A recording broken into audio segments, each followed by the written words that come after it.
The average car price is nearly $50,000, a 30% increase over the past 5 years. Basic automobile is $50,000 or more. Monthly payments are also close to an all-time high. There are plenty of models that are going for more than $100K. A record number of owners are underwater, paying more on their loans than their vehicles are worth. Even so, automakers have resisted making cheaper ones. Margins are slim and costs are high. Chinese cars are cheap, but those are getting slapped with tariffs. Insiders say US carmakers can't depend on protectionism. They'll have to cut costs and sell cheaper. Even without government support, some Chinese firms have big advantages. We tried to lay out that it's not evolutionary change. Like, you actually have to make quantum change to the organization, culture, and approach to be able to achieve that.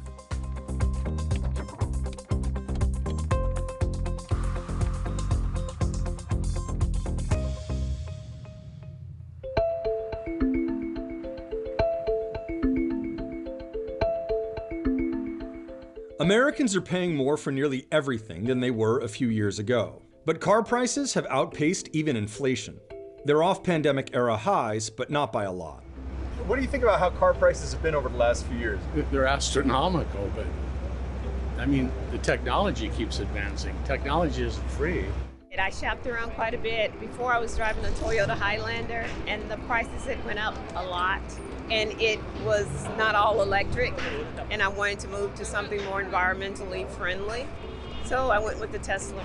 Oh my goodness. I was trying to repurchase a Camry and using the prices that I had from 10 years ago, and it just wasn't, it wasn't the same. So what does the industry consider an affordable car? According to the Center for Automotive Research, it would cost about $25,000. The average US household spends about 15% of income on transportation. That's everything: car, gas, maintenance, and so on. So, about 51% of the population can reasonably afford a loan on a $25,000 car at 8% interest for 48 months. If you extend the term of the loan, the percentage goes up from there. The issue is there are very few cars at that price. Prior to 2018, cars that sold for less than $20,000 made up about a fifth of the market. Since then, they have all but vanished. A few models might start there, but no car sold in September 2024 had an average sticker price below $20K. Only 6 are below $25. Meanwhile, models and sales of new cars over $60,000 have soared. You're selling directly to people who want a lot of bells and whistles, and so there isn't a lot of direct targeting of people who would want a small, cheap car. This might be a strategic mistake. Here's how they got so expensive. Factor 1, the continued rise of the sport utility vehicle. They went from about 30% of sales in 2009 to over 50% in 2019. Americans just love big cars.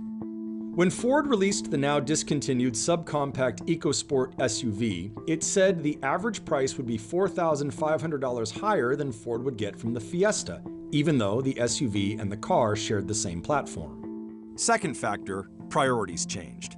The legacy automakers in the US have been pretty explicit about, we are going for profits, we are not going for volume. And so we are going to sacrifice volume if it gives us a bigger margin. And that's an interesting aspect that they just highlighted, which is going for profit margin and over quantity. And so this could be a ramification of COVID. I know, having seen what was going on in the automotive market at that time, prices were all over the place. And obviously people know there was even scenarios where like you could buy a car and like a used car's price was increasing over time. So people were like toting cars as like assets and like investments in the pandemic or early post-pandemic days. And obviously that's not true for a number of reasons, which is that car meaningfully becomes less valuable because you have used it, and so there's wear and tear on that car. So intrinsically its value should have decreased, but because of like shortages, etc., and inflation, those prices were going up and people were going nuts about buying cars to potentially use as investments. And so this might be a shift from those times where, because quantity wasn't a possibility for manufacturers, meaning because they were like chip shortages, etc., they just couldn't make the numbers work with what they had available to them. They might have made this push for profitability and let's sell less new cars and just make more money off of those new cars themselves. It's a different strategy than they've followed in the past. GM has become known for this strategy, especially under current CEO Mary Barra. Fiat Chrysler, now Stellantis, was very early to cutting high volume but low profit vehicles like sedans. In 2023, profits at GM and Ford were the highest in at least a decade, and Stellantis reported a record. Many global automakers have enjoyed similar gains. General Motors, for example, has these activist investors sitting on their board, and if they don't buy back billions of dollars worth of stock, Mary Barra could be out of a job. And so it forces a more short-term calculation than she might want. But automakers have had to make investments in technology that they weren't certain would pay off, like EVs, software-defined vehicles, advanced safety, driver assistance, and autonomous driving. That money has to come from somewhere. The one meaningful way to make that transition from a financial standpoint is to create a highly profitable internal combustion engine business and continue to manage those profits while you reduce the number of vehicles. And so you have to continue to make good profits to generate the free cash flow you need to feed the EV ever-hungry side of the business. The trouble for automakers? The business is not that profitable compared with others. About 70% of a vehicle's price goes to the direct cost of producing it. Tough this smart can only be called F-150. About 20 to 25% goes to marketing and everything else. That leaves a 5 to 10% profit. Third factor, the coronavirus pandemic. Production shutdowns, supply chain shortages, and other constraints tightened supply. Dealers raised prices. Then automakers did. Affordability plummeted. Remember, the story has been, for much of the last 6 months, you either cut price or you cut volume. And they've decided they're not cutting price. But profits come at the cost of increasingly alienated customers. Automakers meet with their dealerships on a regular basis, and particularly they do this every January at one specific gathering. And the news that came out of that gathering last year was dealerships were saying, please send us more things that we can profitably sell for less. I guess that's the message they're getting from people walking in the door. So the question is, how do American automakers get those prices down? There is some wind at their backs. EVs are expected to get cheaper with time. Battery costs are falling faster than forecasted, with big drops to come. New, stronger forms of steel may allow car makers to use less. The simple skateboard platforms EVs are built on are easily adapted to vehicles of different sizes, spreading out costs. The Chevrolet Equinox, GM's least expensive EV, is about $300,000 less than the Cadillac Celestiq, GM's priciest, but they use the same platform. New manufacturing methods can help too. Tesla said its proposed, but not yet implemented, unboxing method can cut costs in half and factory size by nearly that much.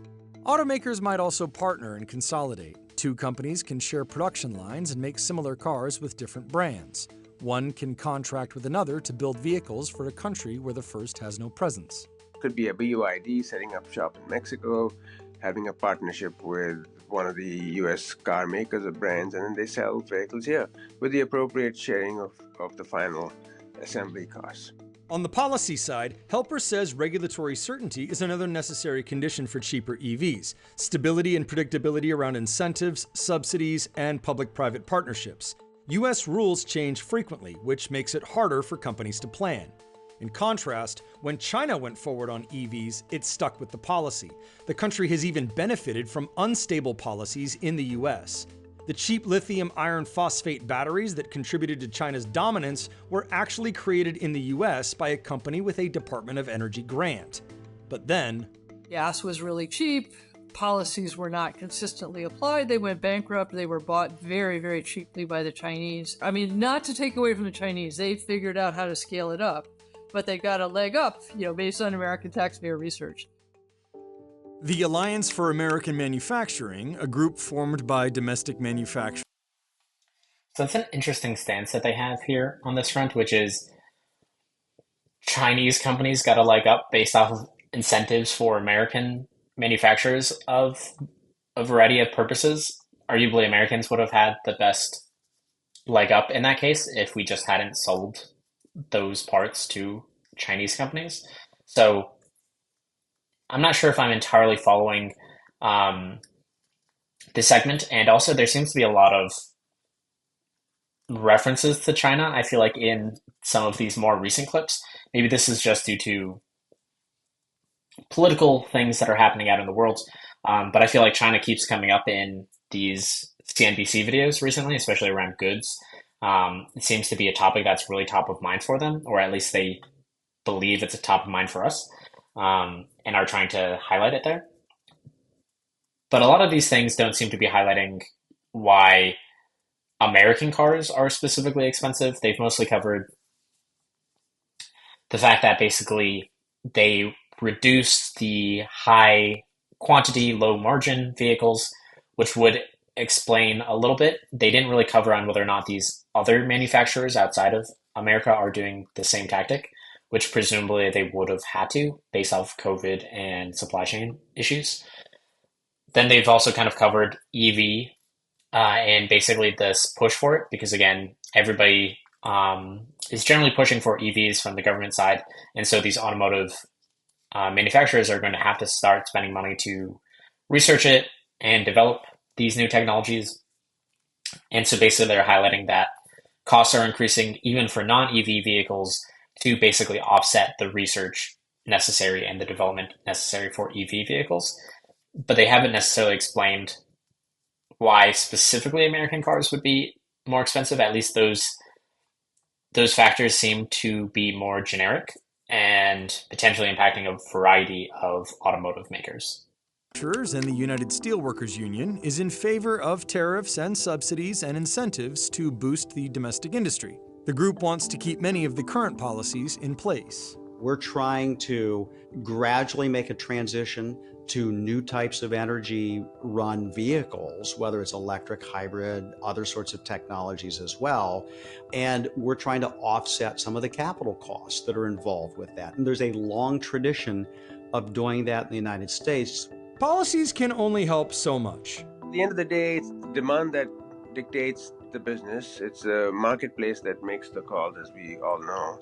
And so you can have some amount of demand side subsidies, like you get $7,500 off if you buy this EV with a certain mix, up to a certain point. But these things cost a lot of taxpayer dollars, as we all know. This is the challenge Chinese competition poses. Critics say Chinese cars are cheap because they are heavily subsidized by the government. There are other factors. Wages are really low. There's a fair amount of evidence of forced labor in part of the battery supply chain. There's also a lot less attention to environmental considerations in terms of cleaning up and having a clean battery operation, which uses a lot of nasty chemicals. That said, the best of the Chinese EV startups have a 30% cost advantage over legacy automakers, even without subsidies or government help. Mark Wakefield, a managing director for Alex Partners, says to compete with that, automakers have to completely change the way they operate. So that's a great topic. And for some reason, they keep having, as at least part of this video, and I've seen them do a similar tactic in other videos where they sort of like bury the lead. And so they spend all this time kind of covering all these other areas. So like they spend so much time covering subsidies, all these other things of why like China might have an advantage, less regulation for the environment, cheaper or forced labor. And then basically they just highlighted the fact that actually their companies are just better at making cars and that it would naturally be cheaper by 30%. And so that's a pretty sizable margin. And so they haven't really backed up any of their other claims as to why they are that much better at making cars, even considering those other criteria. They haven't highlighted the fact that, like, again, they said in spite of subsidies. So basically subsidies they talked about and just completely took them off. And so presumably it would have to either be they're just naturally better and more efficient at making automobiles, their raw materials are cheaper, and then again, labor is cheaper. But I doubt even in America, I hope we're paying people pretty well, but I don't know if manufacturing is a space in America that I would trust large companies to pay their employees particularly well. So I can't imagine a car that's being manufactured and sold at tens of thousands of dollars that we're paying the human beings who are involved in doing the labor around the manufacturing of those vehicles even $10,000 collectively per car that they're working on. I would expect there's many workers who are working on a car for a short period of time, and they're probably getting pennies on the dollar for how much they're making the company, would be my expectation, but that might be cynical. And so again, they seem to have spent so much time highlighting all these advantages they have, and then basically just said they're actually just better regardless of some of those advantages. So hopefully they'll explain a little bit more on some of these, but I wish they spent more time highlighting what the actual reason was instead of kind of having all these other criteria that they add in to kind of push this narrative that they then transition away from. From an automaker's perspective, you can't count on that protectionism. You have to get ready to fight. This is the hard part. First, Chinese companies are software-oriented. Established automakers elsewhere produce cars made with very limited software embedded in parts. Truly software-defined vehicles, in contrast, are ones where hardware and software can be updated independently, more like computers. It's a fundamentally different way of developing a vehicle. Chinese firms are also fast. They develop things quickly, they scale things quickly, which attracts attention from government, suppliers, or other stakeholders. They take out a lot of time in the strategic phase. They're much more willing to just go. They don't have the same sort of battles about what to do and what to make. Chinese firms rely heavily on methods like virtual testing rather than the physical tests favored by others. This cuts months off schedules and hundreds of millions of dollars from budgets. They have a shorter time to market. Non-Chinese brands take about 5.4 years to develop a new model. Legacy Chinese brands, 3.5. New energy vehicle brands like BYD, 1.6. Deadlines are hard, even if that means releasing a subpar vehicle. These companies have an intense overtime culture. Most of them do not allow this drift that Western companies do. And they're willing to put a bad vehicle out there and suffer the cost. So I just wanted to go back to that segment. They went to that really quickly, so I just wanted to take a moment here. So this chart is highlighting manufacturers and companies on the left side, and then basically the axis is hours put in for overtime. And so this is basically a segment where they're highlighting the fact that some of these Chinese automotive makers are basically investing so much overtime in from their employees. And so maybe this is the segment that they're highlighting.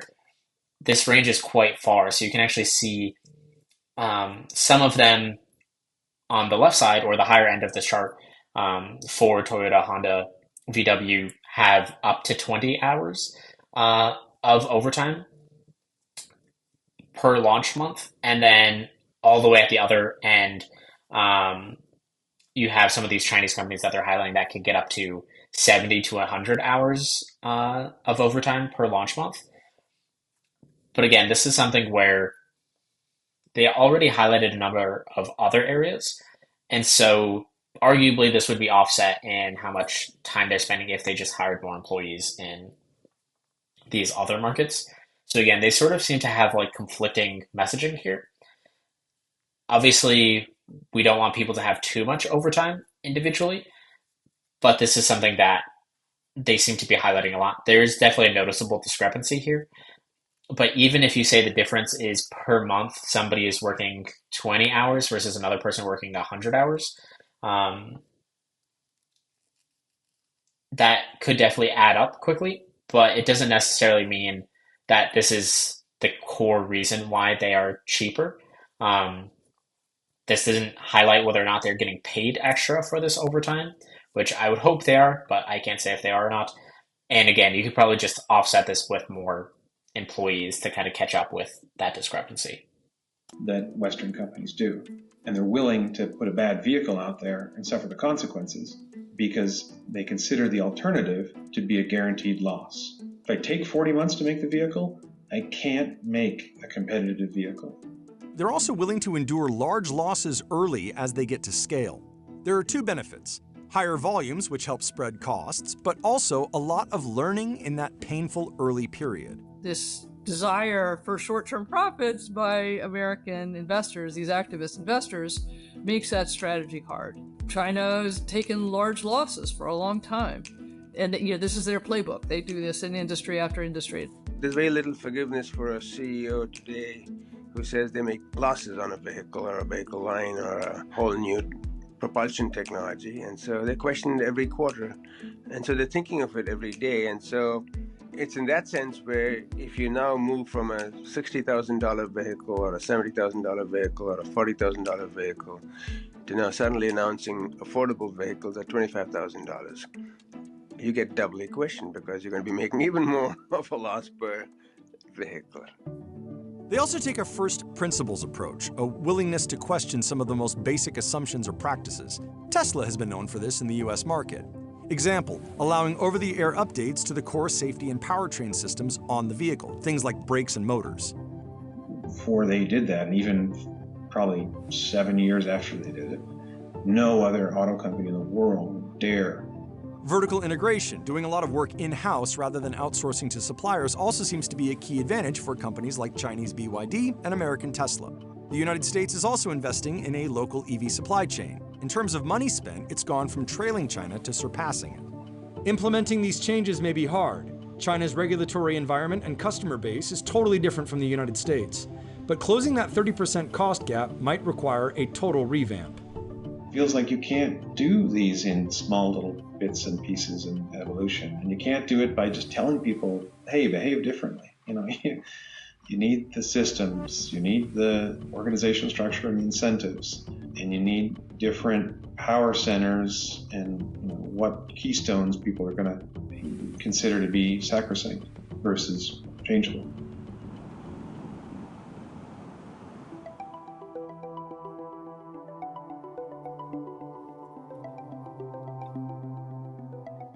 Well, thank you for watching.